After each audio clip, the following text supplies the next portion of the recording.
Kemudian yang kena refocusing adalah Renja dan PIK. Ya, yang ini sebenarnya di dalamnya ada belanja modal. Ya, karena membangun sekolah di negeri semuanya belanja modal ini senilai 19 miliar. Ya.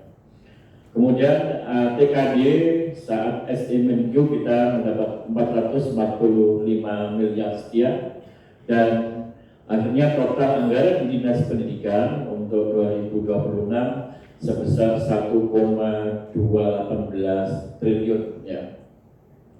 Tidak perlu saya detailkan.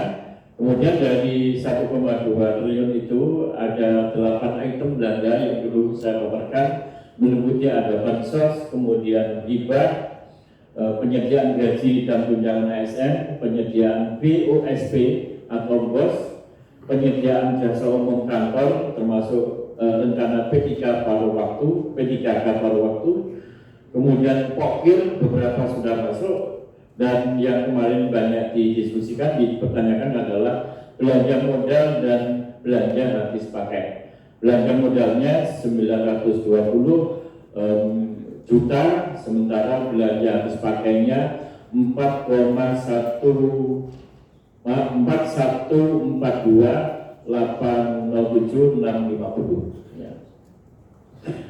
Pertanyaan pertama datang dari Pak Michael, pimpinan sidang. Sama langsung mempertanyakan belanja modalnya kok sedikit, ya, sementara belanja habis pakainya besar. Ya.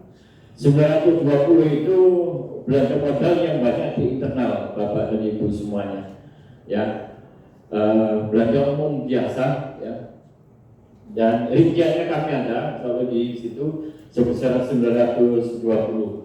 Sementara belanja habis pakai kami memang diantaranya ATK, Pak Michael dan Bapak Ibu semuanya, sesuai dengan arahan pimpinan dan juga hasil koordinasi APD, ATK di semua SKPD ini di sentrakan, di rekonsiliasi, ya, sehingga memang cukup besar, ya. Tapi ini semua kegiatan termasuk kegiatan yang sifatnya mutu itu tidak ada ATK, semuanya kumpul di sini, baik untuk hariannya untuk kegiatan. Tapi dari 4,1 itu juga di sana ada Elisa, Pak Michael, ada listrik, ya, kemudian air dan juga langganan jasa yang lainnya.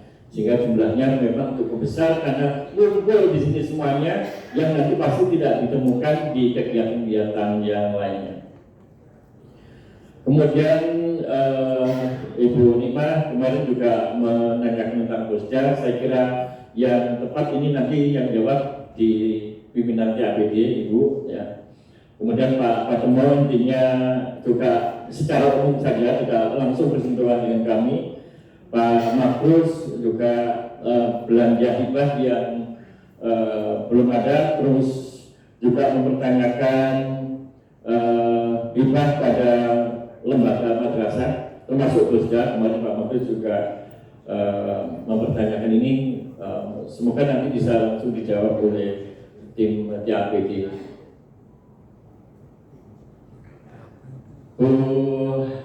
Dari Demokrat kemarin berarti juga nambah bahas MKA, saya kira sudah terjawab di sini, sudah ada rinciannya.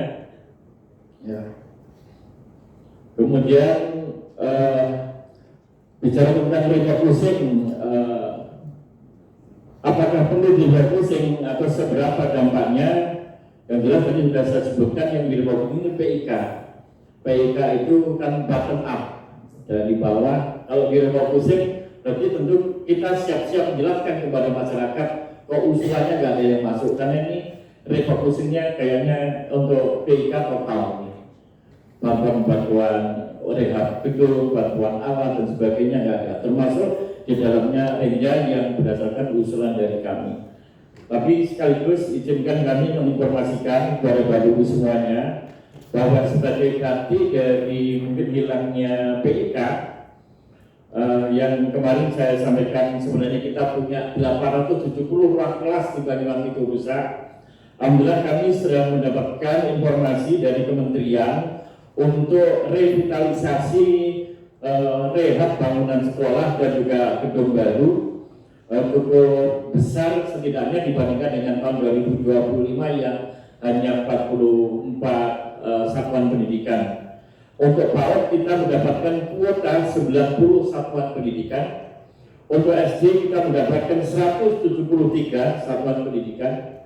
Untuk SMP 36 satuan pendidikan dan pendidikan kesetaraan itu 8. Yang hari ini terus kami lengkapi persyaratannya baik oleh admin dinas pendidikan maupun oleh sekolah yang pada saatnya nanti kita sangat ingin mendapatkan kepastian penetapan sebanyak kuota ini semuanya bisa terpenuhi karena ada beberapa kriteria baik itu teknis maupun administrasi kelembagaan.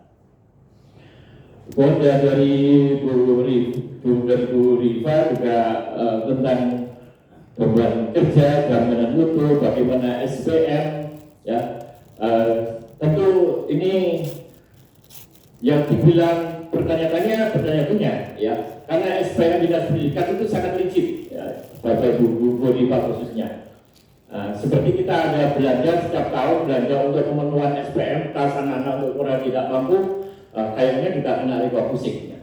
Sehingga SPM-nya harus SPM yang benar-benar minimalis kalaupun ada nantinya. Itu kami juga harus masih menyisir nanti kira-kira sudah berada di titik yang sebelah mana. Ya. Bu Ratu kemarin sudah mengklarifikasi ke saya baca tentang adanya data juri lomba-lomba yang miliaran rupiah, ya sudah diklarifikasi langsung oleh Bu. Tapi dan terakhir kemarin Bu Asri juga sama pertanyaannya atau mirip dengan yang di Bu Rifa. Kalau di refocusing bagaimana pemenuhan IPM-nya, dampaknya terhadap rata-rata lama sekolah maupun angka harapan sekolah bagaimana? Tentu kami dari data keuangan yang sudah ada akan mengoptimalkan Bu Asri tentang yang pertama itu kita itu ada di aksesibilitas pendidikan. Kita akan terus fokus